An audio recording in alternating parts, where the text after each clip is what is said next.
అయితే యాక్చువల్గా ఇంత ముందు బాలకృష్ణ గారితో ఒక సినిమా అయిపోయిందని చెప్పారు, తర్వాత 2 సినిమాలు సూపర్ హిట్లు కొట్టారు, మళ్ళీ ఇంకోటి స్టార్ట్ చేశారు మూడోది కూడా బి గోపాల్ గారి డైరెక్షన్లో. మళ్ళీ అదెందుకు అయిపోయింది సార్? అంటే ఏంటి అసలు? స్క్రిప్ట్ దగ్గరే మేము ఒక స్క్రిప్ట్ అనుకున్నాం, అది లైన్గా చాలా బాగుంది, పూర్తిగా రెడీ అయ్యేసరికి ఎక్కడ ప్యాచప్ అవ్వట్లేదు. సో బాగాలేని కథ తీసి ఫ్లాప్ చేసుకోవడం దేనికని సింపుల్గానే విత్డ్రా అయ్యాం. ఓకే, అంటే మరి కథ విన్నప్పుడు అంటే కథ విన్నప్పుడు అంటే లైన్ చాలా బాగున్నప్పుడు దాన్ని కథ 40 నిమిషాలు వింటాం, దాన్ని 2 గంటలకు వచ్చేసరికి 2.5 గంటలు బాగాలేదనుకో, అక్కడ ఒక సీన్ బాగుండి కథ బాగుండలేకపోతే సినిమా చూడరు. అంటే ఎక్స్పెక్టేషన్ ఎక్కువ ఉంటుంది. చెన్నకేశ్వరరెడ్డి లక్ష్మీ సినిమా తర్వాత అందులో బి గోపాల్ అనగానే మీదైతే హ్యాట్రిక్ కాంబినేషన్, వాళ్ళదైతే డబుల్ హ్యాట్రిక్ కాంబినేషన్, ఎక్స్పెక్టేషన్ ఎక్కువ ఉంటుంది.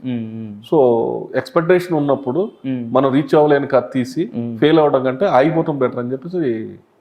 అది చాలా కాలం అయింది కదా స్టార్ట్ అయ్యి, అంటే మళ్ళీ ఇంతకాలంలో మీకు ఎప్పుడు దొరకలేదు అంటే బోయపాటి వీళ్ళందరూ కూడా మీకు తెలుసు కదా, మరి ఇంతకాలం ఈ జర్నీలో ఎక్కడా కూడా మీకు మంచి కథ దొరకలేదా బాలయ్య గారితో చేయడానికి? ఇక కుదరలేదు. ఇంకా ఆ టైం తర్వాత మా అబ్బాయి హీరో అవటం, ఇక మా అబ్బాయి మీద కాన్సన్ట్రేషన్ చేయాలి, మా అబ్బాయి సినిమాలే చేయాలి. సో ఎప్పుడు కాన్సన్ట్రేషన్ చేయలే. నేను 9 years వీళ్ళని ఫస్ట్ ప్రమోట్ చేసుకోవాలి, వీళ్ళు పెద్ద హీరోలు అయితే తర్వాత నేను ఏదైనా ఆలోచించవచ్చు. అందుకని చెప్పి కాన్సన్ట్రేషన్ మొత్తం వీళ్ళ మీదే ఉండేది, ఫోకస్ అంతా. అందుకని నేను వేరే కథలు వింటాం, కానీ ఎంతసేపు మనకి ఈ కథలు నచ్చిన ఈ కథల మీదే కాన్సన్ట్రేషన్ చేసి వీళ్ళ కథలే విన్నాను. అంటే యాక్చువల్గా ఇప్పుడు ఇన్ని సినిమాలు చేసిన మీకు ఇప్పుడు జనరల్గా ఏంటంటే ఇండస్ట్రీలో చాలామంది ఉన్నారు, వాళ్ళ పిల్లలు చేస్తున్నా కూడా వీళ్ళు ప్రొడక్షన్ చేయడం కానీ అవన్నీ కూడా మీకు ఈజీయే కదా ఒకప్పుడు. అంటే మీ ఇప్పుడు పెద్ద అబ్బాయితో చేశారు ఫస్ట్ సినిమా అల్లుడు సీను, పెట్టిన దానికి రిటర్న్స్ వచ్చినాయి. సో నెక్స్ట్ ఇంకా వేరే వాళ్ళతో చేస్తున్నప్పుడు కూడా మీరు చేసుకున్న డిస్టర్బెన్స్ ఏముంటుంది సార్? అంటే ఇప్పుడు కథ అంటే ఒకటే కదా మీరు చేసేది. అంటే ఒకటి ఉంటుంది, ఇప్పుడు బయట ప్రొడ్యూసర్స్ పెద్ద ఎంతో సినిమాలు చేశారు, చిన్న ఆయనతో చేశారు.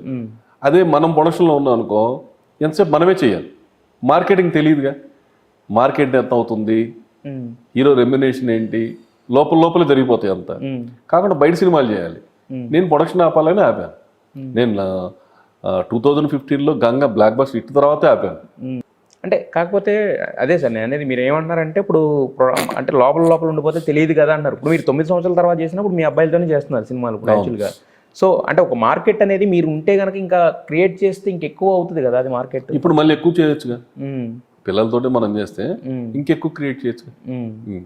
సో 9 ఏళ్ళు ఆపడానికి కారణం అది ఒక్కటేనా, ఇంకేమన్నా ఉన్నాయండి? ఇంకా వేరే కారణాలు ఏమి లేవు. అయితే అప్పుడప్పుడు అంటే కొన్ని వివాదాల్లో మీ పేరు రూమర్స్ కింద వచ్చింది, కానీ ఎక్కడా కూడా మీ పేరు ఫుల్ పేజ్గా ఎక్కడ ఇది జరిగిందని రాసేది లేదు. కొన్ని రూమర్స్ కూడా వస్తుండేవి, సెటిల్మెంట్లు అని అలా రకరకాలుగా వస్తుండే కదా. మీరు అది చూసినప్పుడు ఏం ఫీల్ అయ్యేవాళ్ళు? అంటే ఖచ్చితంగా అవన్నీ పిచ్చి, ఏది ఒక్కటన్నా ప్రూవ్ చేసుకొని చేసినవి లేవు. ఇక బెల్లంకొండ అనగానే ఏదన్నా అన్న నిజమే అని నమ్మే రోజులు అవి. అవును అయ్యి ఉండొచ్చు అనే ఒక నమ్మకంతో ఉన్నారు. దాన్ని బట్టి కొంతమంది కొన్ని చోట్ల క్యాష్ చేసుకోవడానికి ట్రై చేశారు, ఎక్కడ ఎవరిది వల్ల కాలేదు, ఏమీ చేయలేరు. ఎందుకని అంటారు? ఇండస్ట్రీలో ఇంతమంది ప్రొడ్యూసర్లు ఉన్నారు, ఇంతమంది ఉండగా మీ మీద ఎందుకు వచ్చాయి అంటారు? చాలా మంది మీద వచ్చినాయి, ఎక్స్పోజ్ తక్కువ, ఎక్స్పోజ్ ఉన్న వాళ్ళ మీదకి వెళ్తాయి. చాలా మందికి జరిగినాయి, చాలా మంది ఈ మధ్య కూడా జరిగింది, కానీ అవి ఎక్స్పోజ్ అవ్వదు. మన వల్ల కొంచెం ఎక్కువ ఎక్స్పోజ్ చేస్తాం. మరి అది అంటే మీకున్న అదృష్టం భావించాలి. అంటే మీరు మంచి చెడు రెండు బాగా ఎక్స్పోజ్ చేస్తున్నారు కాబట్టి అది అదృష్టం. తప్పులో అదృష్టంలో ఫీల్ అవుతుంది. జనరల్ గా హీరోలకు మాత్రమే గ్లామర్ ఉంటుంది, వాళ్ళకి మాత్రమే ప్రెజెన్స్ ఉంటుంది. మీకు నిర్మాతల్లో మీకు ఒక మనకి స్పెషల్ ఉందని చెప్పి స్టేజ్ ఫీల్ అయ్యాను. ఏం తప్పలేదు. కానీ ఓకే, ఒక 3.5 years బ్యాక్ 2 years బ్యాక్ కూడా ఒకటేదో అలిగేషన్ కూడా వచ్చినట్టు ప్రెస్ మీట్ పెట్టి 4 years బ్యాక్ ఒక ప్రెస్ మీట్ కూడా ఏదో పెట్టి క్లియర్ చేసుకున్నట్టున్నారు. చేసుకున్నా ఎక్కడ వాళ్ళు మళ్ళీ తర్వాత అడ్రస్ లేరుగా.